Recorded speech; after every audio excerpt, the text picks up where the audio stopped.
Assalamualaikum warahmatullahi wabarakatuh. Saudara-saudari, saya mengajak menonton video berikut ini, di mana satu di antara sekian banyak mukibbin ini menafsir dengan sesukanya, memelintir dengan seenak-enaknya, sehingga seakan-akan yang disampaikan itu adalah dalil agama. Konsistenlah. Kalau kalian mendustakan nasabnya, konsisten juga jangan menggunakan sanadnya.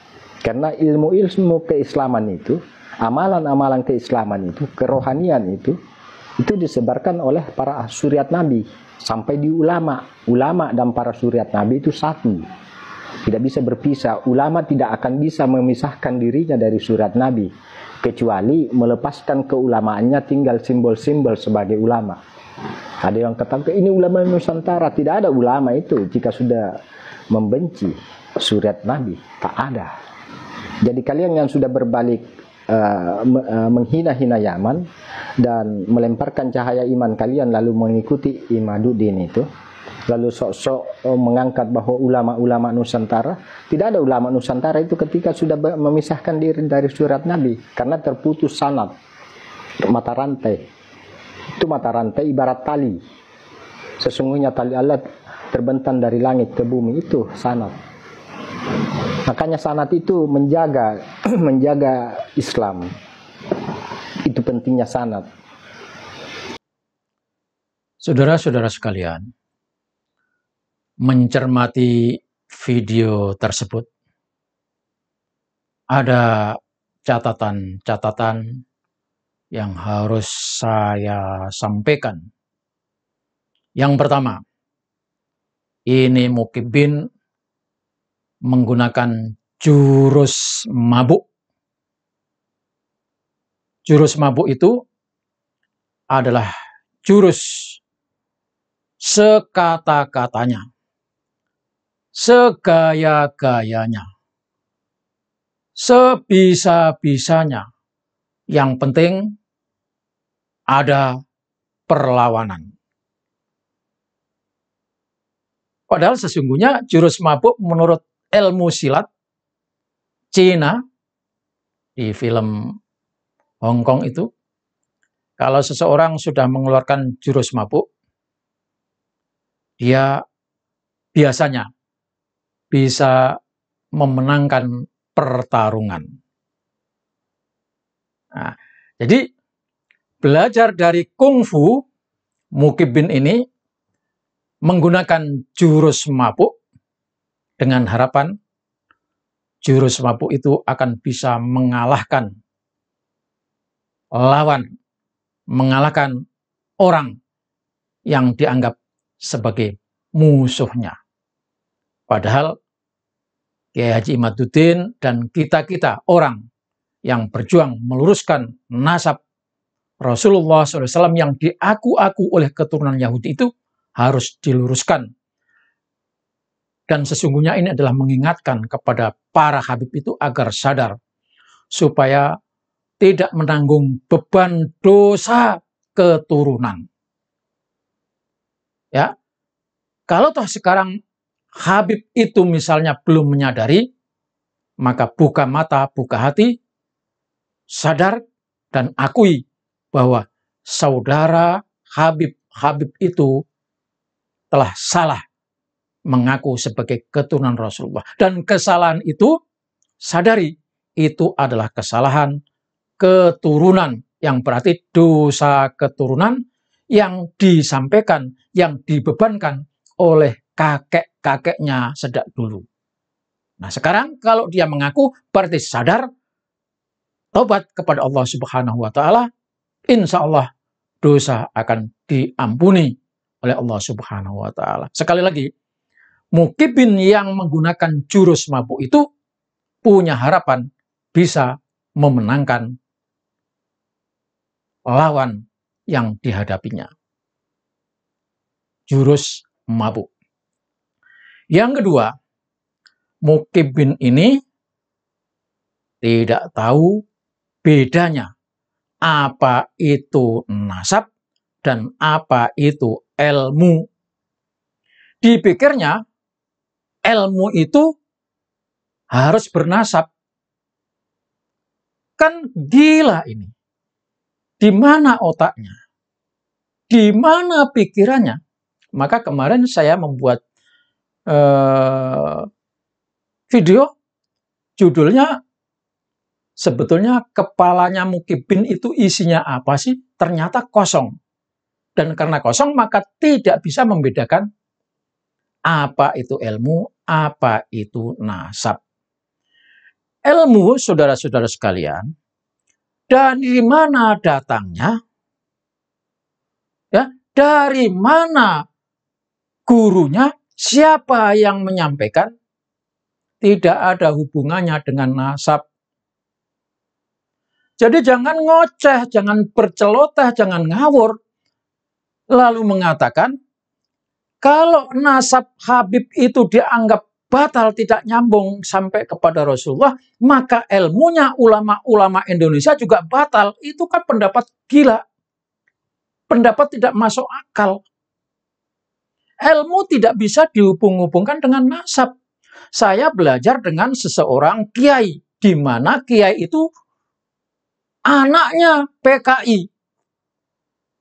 Setelah diketahui, kiai saya, bapaknya dulu PKI, apakah ilmu saya batal? Siapa yang membatalkan? Kok goblok amat, kok bego amat itu Mukibin? Saudara sekalian, jadi ilmu itu tidak ada hubungannya dengan nasab. Jangan demi membela keturunan Yahudi yang ngaku-ngaku sebagai keturunan Rasulullah SAW, lalu Anda membuat framing, nakut-nakuti kepada umat Islam Indonesia yang selama ini belajar dari kiai, di mana kiai itu di antara gurunya adalah para habib. Sehingga Anda menafikan ketiadaggunaan ilmu. Padahal kepada saudara-saudara saya ingin sampaikan, ilmu itu yang penting adalah outputnya.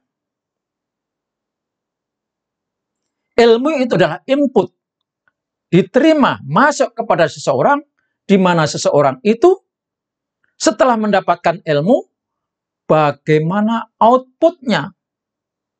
Kalau sudah mendapatkan ilmu, outputnya ngacau, rusak, berantakan, akhlaknya yang tidak ada, maka seperti Habib-Habib itu, sungguh pun belajar, umpamanya, belajar langsung kepada Rasulullah, karena outputnya, kelakuannya, perangainya, ucapan-ucapannya, tindak tanduknya sama sekali bertentangan dengan yang diajarkan oleh gurunya, maka tidak ada artinya apa-apa itu.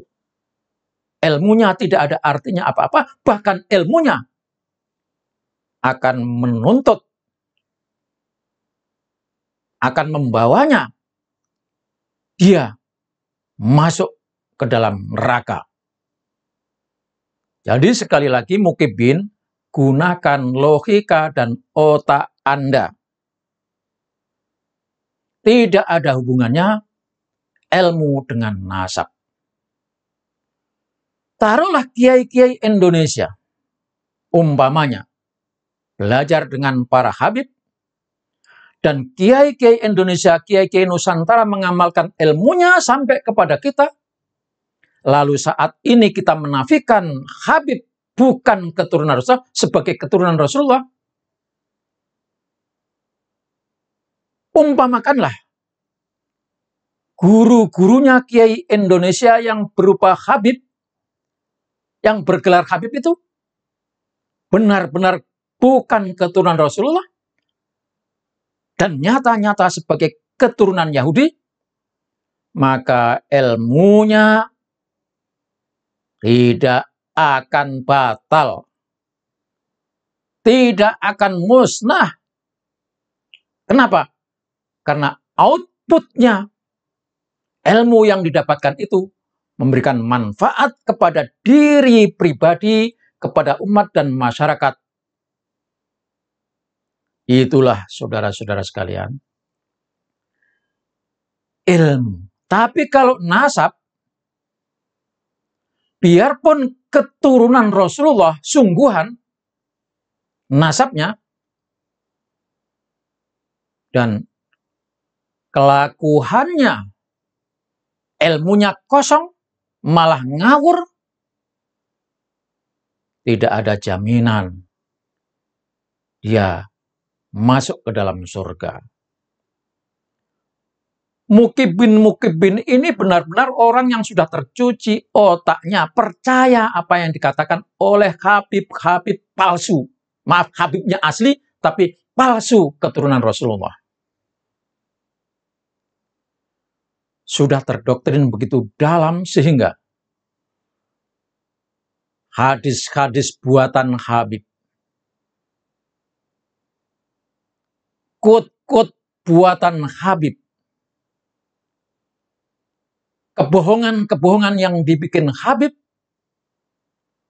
diterima tanpa pikiran, tanpa logika, lalu dijalankan juga tanpa aturan. Tidak ada hadis Rasulullah menyatakan bahwa siapa yang ikut Habib masuk surga. Jangankan ikut Habib, ikut anak cucu Rasulullah SAW juga tidak menjamin masuk surga. Kalau perbuatannya tidak sesuai dengan perintah Allah dan bahkan melanggar, menerjang aturan Allah, tidak ada jaminan masuk surga. Bukankah Rasulullah SAW pernah berkata kepada putrinya Fatimah, aku tidak bisa menjamin kamu. Kamu sendirilah yang akan menentukan di mana tempatmu. Tapi ini Habib demi mendapatkan pengaruh, demi memiliki pengikut, budak-budak yang patuh kepadanya, lalu bikin hadis yang berbunyi, siapa yang mengikuti Habib dijamin masuk surga. Siapa yang memuliakan Habib sama dengan memuliakan Rasulullah, dan memuliakan Rasulullah dijamin masuk surga walaupun kelakuannya bejat. Itu hadis-hadis pelintiran dan buatan Habib demi Habib-Habib itu mendapatkan kemuliaan, kehormatan, dan yang terpenting mendapatkan piti, uang yang banyak. Jadi muhibin, sadarlah. Anda itu tidak punya otak, tidak punya akal, hanya menafsir-nafsir, hanya mengikuti apa yang dikatakan Habib. Yang kalian katakan itu sama sekali tidak ada dasarnya. Tidak berdasar kepada Al-Quran dan hadis, tetapi berdasar ocehan, ibulan para Habib, agar para Habib itu memiliki pengikut, mempunyai mukibul yang buta mata, buta hati, sehingga membela, membabi buta, bahkan para mukibul itu karena doktrin yang begitu dalam, sehingga siap mati konyol. Itulah saudara sekalian yang saya sampaikan. Semoga yang lain menyadari semuanya itu. Kalau mukibin sadar, kita ucapkan alhamdulillah. Tapi kalau tidak, biarkan dia sengsara dan menderita atas keyakinannya. Wassalamualaikum warahmatullahi wabarakatuh.